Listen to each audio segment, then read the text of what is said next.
أنا مريم مدحت كونسلنج سايكولوجيست، والبودكاست دي وقتك الخاص ودردشة كده من القلب بسيطة حوالين دايرة الصحة النفسية. عندي شغف جامد تجاه التعليم، فدايما في حالة بحث وقراية ودراسة واختبارات، وهنا بشارك معاك بحقيقية اللي بتعلمه وبختبره في حياتي الشخصية أولا، واللي بتعلمه من شغلي ثانيا.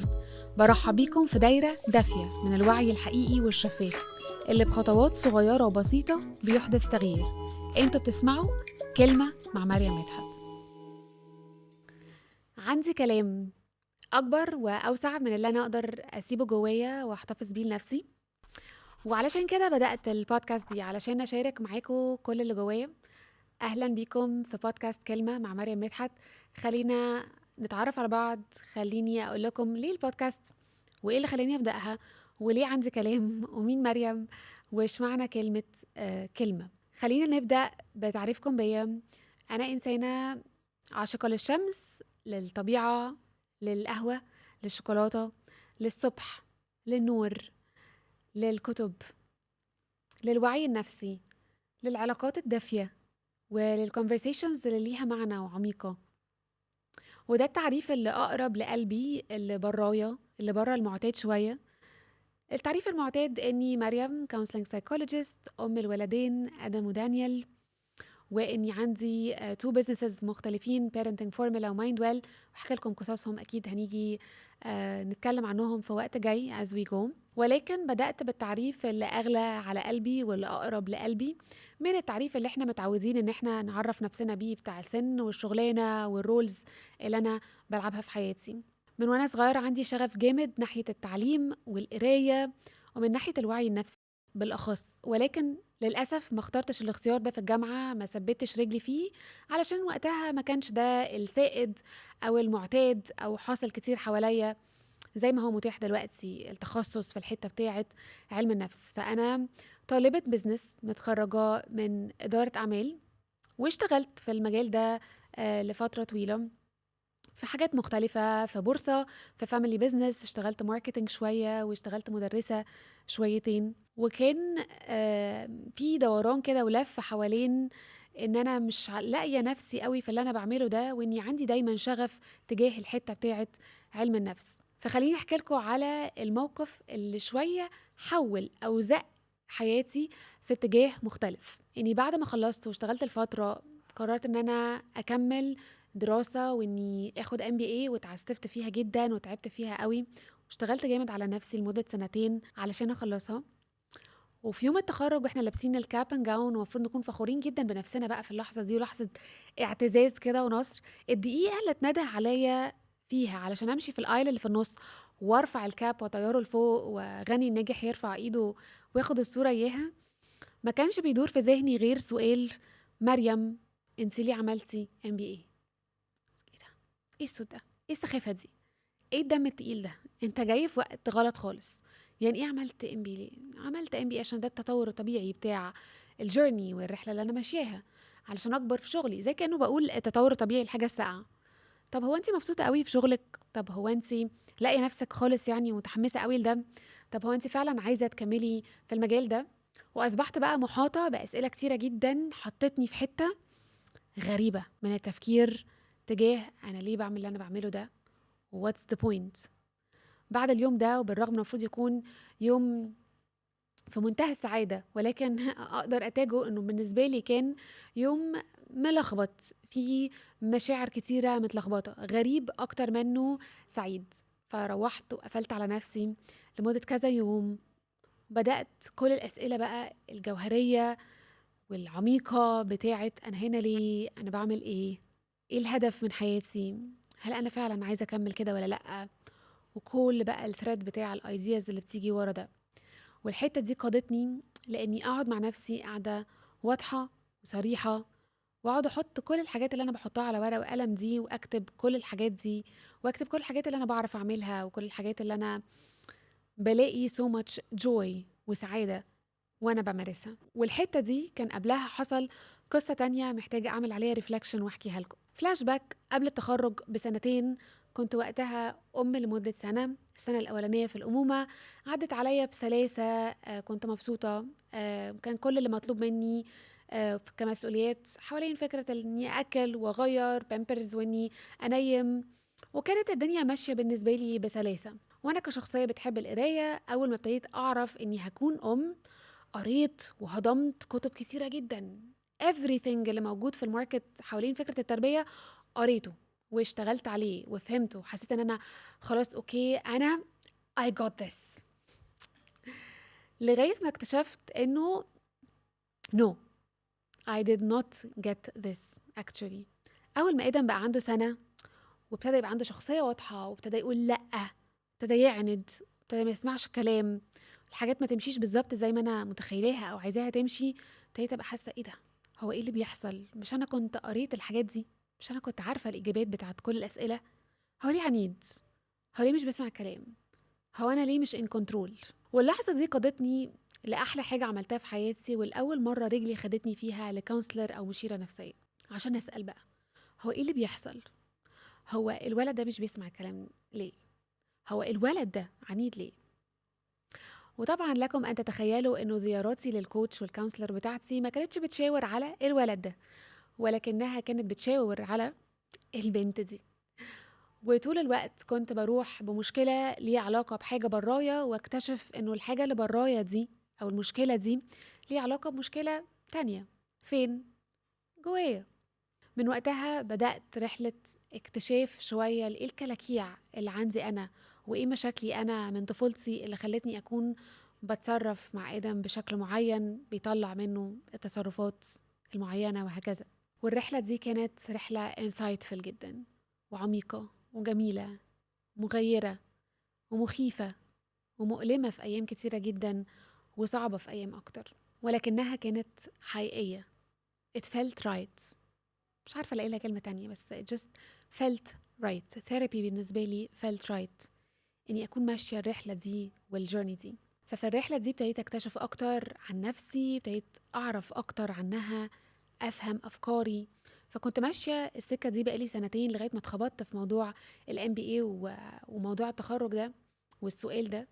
وأعتقد إنه القصتين دول مع بعض وصلوني حالة من السؤال الدائم، التساؤل الكونستنت، الأسئلة الكتير الواقفة مع نفسي، حالة من إني أقرر إني أفكر في كل القرارات اللي أنا خدتها في حياتي، وشوف هو أنا خدت القرارات دي بناء على إيه، وهل أنا فعلا كنت عايز أخد القرارات دي، ولا أنا كنت إلى حد كبير زي مفعول به كده فاللي حصل نسبة بقى لتربيتي، لأفكاري، لمشاعري، لحاجات كتيرة كانت حاصلة قبل كده. ومن هنا وبعد القعدة دي لما حبست نفسي في البيت كذا يوم، قررت انه انا عايزة اكمل في مجال الصحة النفسية والوعي النفسي. دي الحاجة اللي انا passionate فيها، دي الحاجة اللي انا عايزة اشتغل فيها، وان انا مش عايزة اكمل في كل المجالات اللي كنت شغالة فيها قبل كده. سبت كل حاجة بعملها واتشفت كمجنونة تماما، لأن طبعا كنت لسه مخلصة ماسترز وبدأت من أول وجديد أدرس في مجال مختلف تماما. فبدأت أدرس counseling psychology، ابتديت من أول طريق خالص لأني ما عنديش أي شهادة في الموضوع. فبدأت من أول إني أدرس بكالوريوس، وبعد كده خلصته ودخلت في الماجستير family counseling psychology. وبدأت من هنا القصة والطريق، وبدأت رحلتي بشغف أكتر تجاه تربية الأطفال، فتخصصت أكتر في الحتة دي. وفاكرة كويس قوي اني اول مرة قررت اعمل وركشوب. كنت بوزع فلايرز على العربيات اللي بره قدام النادي اللي في المكان اللي بمرن فيه ابني سباحة، ومكسوفة جدا وخايفة قوي انه حد يشوفني وانا بحط الفلايرز على العربيات. ولكن كان عندي شغف جامد جدا اني انشر الوعي ده، و this is how I started. واحنا هنا ودلوقتي fast forward 9 سنين لقدام في المجال ده. في ال9 سنين دول قدمت أكتر من 7000 ساعة بتاعة كوتشنج وتريننج في 7 محافظات مختلفة في مصر و3 دول حوالين العالم. مرنت أكتر من 18,000 متمرن، وعملت أكتر من مئات الوركشوبس والسيشنز والعشرات من التي في انترفيوز والوركشوبس اللي كنت دايما حريصة جدا إن أنا أنشر فيها وعي تجاه التهذيب الإيجابي والتربية الإيجابية والوعي النفسي، وأهمية إن احنا نكون كأهالي مركزين مع نفسنا من الناحية النفسية زي ما احنا مركزين من كل الجوانب التانية. فالبودكاست دي عبارة عن كلام موجود جوايا هدفه انه ينشر وعي عايز يخرج، أوسع مني، أكبر مني، وزي كأني شايفة نفسي وأنا تشانل، وأنا طريق، وأنا مجرى بتعدي فيه حاجة ومحتاجة تخرج لناس تانية علشان تبتدي تتعبى بمية تانية وأفكار تانية فريش أبتدي أكتشفها. واختياري لكلمة كلمة كان لأني بحب كلمة الكلمات، أو بحب فكرة الكلمات كلها بكل الطرق والمعاني المقروءة. إذا بحب الكتب، بحب الحاجات المسموعة، بحب الأغاني، بحب البودكاست، بحب الكلمات المكتوبة بتشجعني جدا، بحب أكتب، بحب أجورنال، بحب الحاجات اللي حواليا كتيرة يكون حواليها أو عليها كلمات، من أول تي شيرتس لديكور. فالكلمة بالنسبة لي بتعني الكثير وبتفرق بالنسبة لي جدا. مؤخرا عملت ريبراندنج لواحدة من شركاتي مايند ويل، إنها تكون شركة بتدور حوالين الكلمات. It's a words company، إنها تنشر كلمة عن طريق هدايا، عن طريق جيفتس، عن طريق أي حاجة، ولكن تنشر الكلمة. لأني مصدقة إنه الكلمة بتوقفنا، وكلمة بتحبطنا، وكلمة بتشجعنا، وكلمة بتقومنا، وإنه الكلمة فيها حاجات كتيرة جدا. واحتمال أحب في الحتة دي إن أنا أشارك معاكم جزء من قصيدة بحبها لعبد الرحمن الشرقاوي بتتكلم عن الكلمات. فبتقول كده: أتعرف ما معنى الكلمة؟ مفتاح الجنة في كلمة، ودخول النار على كلمة، وقضاء الله هو الكلمة. الكلمة نور، وبعد الكلمات قبور، بعض الكلمات قلاع شامخة يعتصم بها النبل البشري. الكلمة فرقان بين نبي وبغي، بالكلمة تنكشف الغمة. الكلمة نور ودليل تتبع الأمة. الكلمة زلزلة الظالم، حصن الحرية. إن الكلمة مسؤولية، إن الرجل هو الكلمة، شرف الرجل هو الكلمة، شرف الله هو الكلمة. بحب كل حاجة about القصيدة دي اختلفنا أو اتفقنا مع بعض المعاني، ومؤمنة جدا إنه الكلمة فعلا مؤثرة بالمنظر ده، وإنها فعلا نور، وفعلا بعضها قبور. وهنس اختيار كلمة علشان معبرة عن فكرة الصوت. أنا حاسة إن أنا عندي كلام، فبالتالي أنا صوت. الأصوات اللي فرقت في حياتي كانت كبيرة. صوت أوبرا فرق في حياتي، صوت جاندي فرق في حياتي، صوت الناس الكبيرة اللي احنا نبصلها ونقول إنه الشخص ده كان صوت، الشخص ده عمل فرق. أنا حابة أتشعلق كده شوية مع الناس دي كلها، وأقرر إني أكون صوت على قدي، ولكنه صوت يعمل فرق، يقوم، يشجع، يعرف، يوعي، يفوق أحيانا، يطبطب في أوقات تانية، يداوي، يشفي، ينور في حاجات معينة، يحلم، يسيب أثر. علشان أنا مؤمنة إن إحنا كلنا موجودين على الأرض علشان بصمة ما ينفعش حد غيرنا يكون بيعملها، وأنا جزء من بصمتي في صوتي وفي الكلمة، في الفوران الموجود جوايا وبيطلع كل وقت لتاني من خلال ورشة أو تدريب أو فيديو أو كتابة أو مقال أو انترفيو أو أي حاجة بعملها. ولكني بنت متأكدة إنه في مخرج أكتر محتاج يحصل، وزي كأنه طاقة محتاجة تطلع علشان تعرف تتملي تاني، زي ما كنت بشارك معاكم في أول الحلقة. فيا أصحابي قررت إنه هو ده المكان وقررت إن احنا نتقابل هنا مرة كل أسبوع على كلمة. هشارك هنا معاكم أفكار اتعلمتها ولسه بتعلمها، حاجات اتقنتها وحاجات لسه بشتغل عليها، وتانية بعافر فيها بشكل جامد، نعافر فيها سوا. ولكن أحب قوي تعتبروا أنه البودكاست دي وقتك الخاص ووقتك الخاص، اللي انت تاخده كل أسبوع علشان تتيون إن كده مع نفسك، تتعلم حاجات كتيرة وجديدة عنها.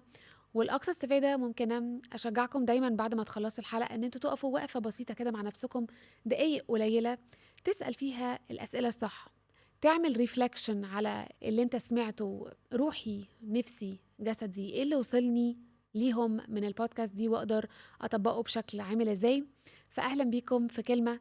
المكان ده بتاعك وبتاعك، الكلمه دي ليكي ومنك. عقلك، روحك، جسمك، نفسك دايما بيحاولوا يكونوا في حالة تواصل معاك من خلال كلام. اديهم ودنك واسمع صوت الكلمة. اشوفكم الحلقة اللي جاية.